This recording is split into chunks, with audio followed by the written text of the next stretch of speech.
seeing huge changes when it comes to mobility services. It might be first helpful to understand what we mean by this term. Mobility services is really digitally enabled services, and these can be broken into two groups. The first is vehicle as a service, and here we're talking about car subscription services, daily rentals, and micro-mobility such as bike and scooter renting. And the second is mobility as a service, which is really ride-hailing, ride-sharing, and effectively on-demand transportation. These mobility services have really emerged as a third or hybrid model in transportation options. The first is really private car ownership, where individuals would own their vehicle and use it privately.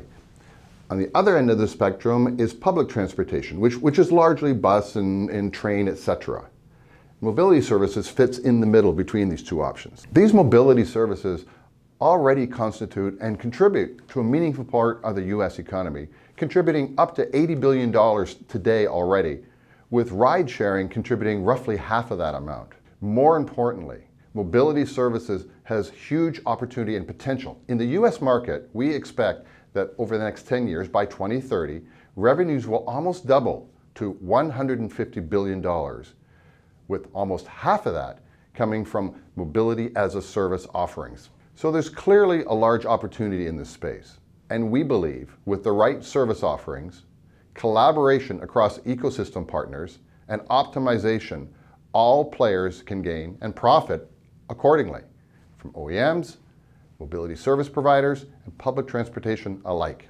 In order to seize this opportunity, some fundamental changes need to be made. Incentives and regulations need to be more mobility friendly, and service offerings need to be more open and integrated into cities' traffic control systems.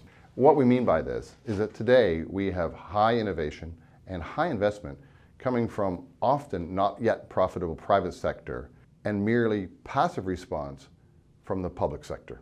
To address this, first, both companies and the public sector need to come together to create a working, value-creating mobility market that favors no one player independently, but delivers the best, most socially valuable mode of transport. Second, players in the market need to harness technology and collaboration to optimize for highest mobility utility. If we get this right, when we get this right, the benefits will be enormous for our citizens, our cities, and our automotive and mobility companies.